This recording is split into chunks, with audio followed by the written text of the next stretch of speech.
So you've just gotten home with your first ever sewing pattern and are so excited to make this beautiful garment for you or a loved one.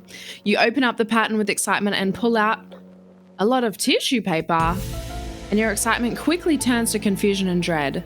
If this is you right now, don't worry, you've clicked on the right video. Alright, so the first thing you want to do when you're picking your new pattern is to make sure that it's the right size for you or your loved one. So obviously we all come in a variety of different shapes and sizes, so the patterns will as well. And they tend to have different size ranges within them as well. So just make sure your size range is in it before you buy it. Now once you've found your correct size in the pattern, what you're going to do is take it all out. So you're going to have lots of brown tissue paper, and you'll also have some instructions as well. Sometimes patterns will have different garments in them as well. For example, I'm going to be making Anna's dress today from Frozen because it's my niece's birthday soon and she's having a Frozen party, so you know, got to do her proud. As you can see, there's also an Elsa dress in here too. So you just got to make sure to find the correct pattern pieces for your garment that you're making, because not all of them are going to be for you. So once you can kind of edit out the ones you don't need, it already becomes less overwhelming, less intimidating as well. What I would recommend doing is roughly cutting around the outside of each pattern piece that you need. Now, when I say roughly cutting out, I mean like this. You don't want to be cutting it out on the very first line. You want to make sure there's a little bit of brown paper around the edge as well, because it's going to be a lot easier to trace out later on. And you're going to go ahead and iron them. So you need to make sure they're nice and flat, because obviously, you know, if they're a little bit janky and you put them on the fabric, you might not get true to size, the correct shape for you, and then your outfit's not going to be as beautiful and professional looking as it can be. For tracing, you'll need paper, a ruler, scissors, a marker, highlighter, and a tracing wheel. The spooky looking tracing wheel though is optional, but it is definitely something to consider. If you don't have the tracing wheel though, you can improvise with pins or anything else that's pointy. We begin tracing by finding our correct size on the pattern and highlighting the corresponding lines on all the pattern pieces. Next up, roll out your paper and lay your pattern flat on top. Grab something pointy and poke a hole at each end of the corner of the pattern and other important areas like notches, darts, etc. Grab your tracing wheel or pins and wheel it slowly along the line of your pattern pieces, making an indentation on the new piece of paper beneath it. Once done, remove the pattern pieces and use a marker to trace out all the pattern pieces on the new paper by basically joining the dots. Use your ruler to get nice straight lines. Also, add in the notches, darts, grain lines, etc. to the pieces and any other notable information. As this video has been made with beginners in mind, let's quickly go over some of the most common symbols on patterns that you'll come across. Have you seen all those weird little symbols scattered across your pattern and you're like, what the do they mean? What am I gonna do? Do I need them? Are they important?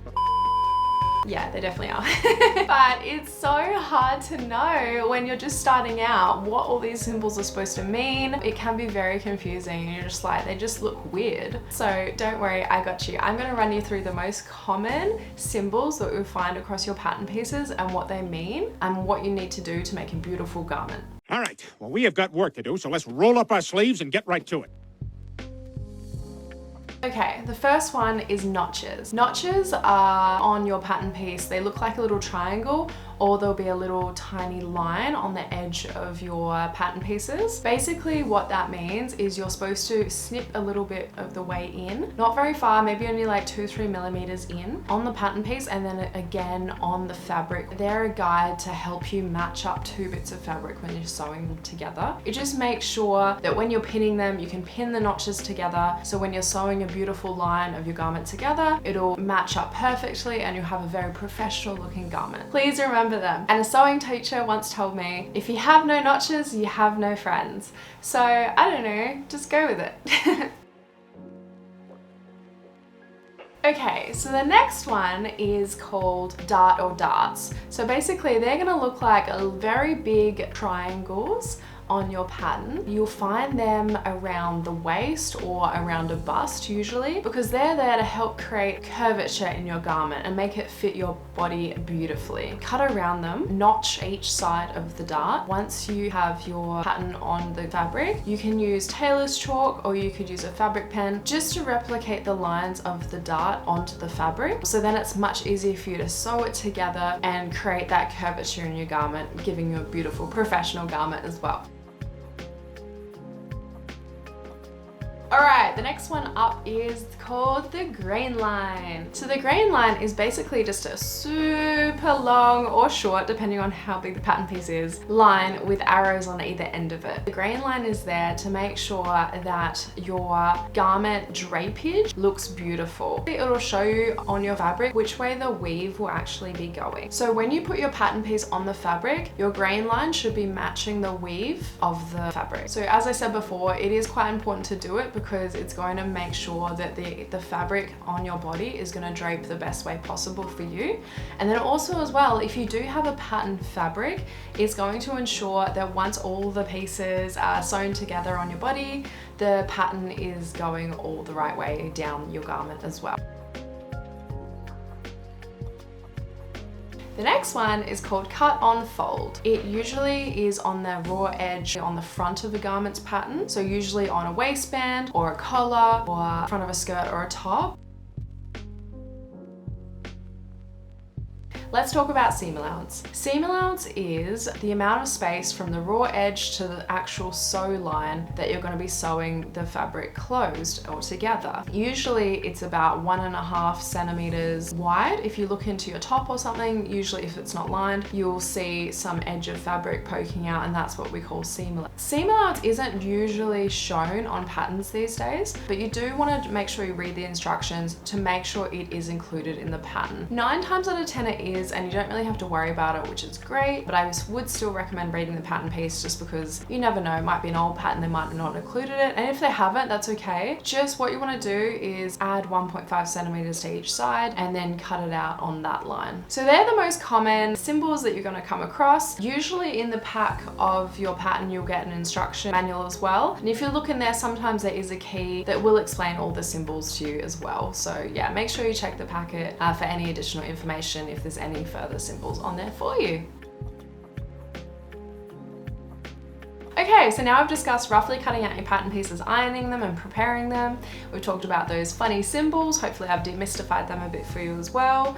And now we're gonna move on to the cutting, which is very exciting and scary as well. That feeling in your gut is completely normal right now, but don't worry, I've got you. I'm gonna make sure you cut it out perfectly to create your beautiful garment. So let's go. So there's a few ways that you can actually cut your garment.